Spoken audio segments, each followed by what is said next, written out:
și pe mine? Colegu, dacă vrei ne întâlnim la o cafea, că de când cu Fănică, economie mai poți să faci doar la zahăr. Ai o problemă. Bunul simț îți spune că ai cheltuieli prea mari. Dar într-o companie, cu cât devine mai mare, cu atât e mai greu să știi tot ce mișcă.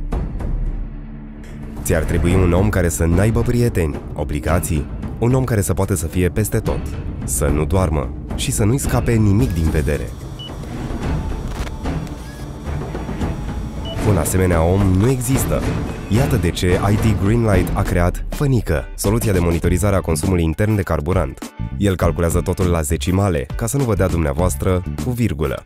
Să reluăm împreună lista. Vă trebuie cineva care să fie peste tot. Pe tot traseul de la prima alimentare până la ultimul consumator. Fănică este peste tot, pentru că poate. Cunoaște toate echipamentele, de la cel mai mare consumator până la cele mai mici. Fănică știe în orice moment cât consumă un rig, cât se consumă pe platformă, cât consumă buldozerele, mașinile de teren și primește informații în timp real chiar din teren. Fănică face ca puncte de lucru îndepărtate să fie la fel de ușor de controlat ca propriul buzunar. Fănică ține bugete pe centre de cost și mai are un as în mânecă. Fănică e poliglot. E bun prieten cu FMT-ul, aproape o rudă. Este sistemul integrat care funcționează aproape singur. Gândiți-vă la el ca un specialist în orice, care nu-și ia niciodată pauză de țigară. Fănică e soluția din viitor, care va face multe probleme istorie. Fănică monitorizează complet întregul consum, deci pierderile, sustragerile sau consumul exagerat devin istorie. Fănică urmărește întreg circuitul motorinei, de la intrare și până la ultimul consumator. Nu, serios, chiar până la ultimul consumator. Cum funcționează Fănică? Orice consum de carburant e monitorizat. Pentru fiecare alimentare sau consum, Fănică înregistrează datele. Fănică monitorizează cisternele, camioanele, autoturismele de teren sau utilajele care pleacă spre diferite puncte de lucru direct de la filling station.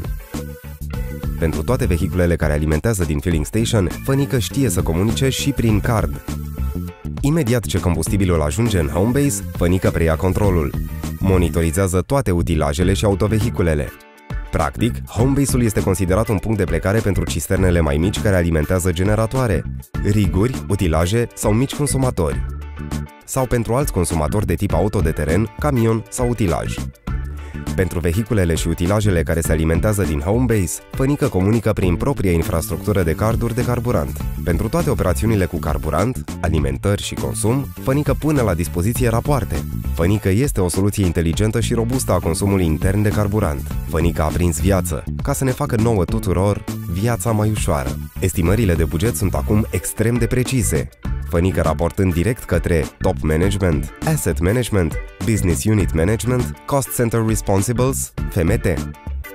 Fănică nu visează să ajungă angajatul lunii, dar ne va ajuta pe noi să aflăm cine sunt campionii eficienței.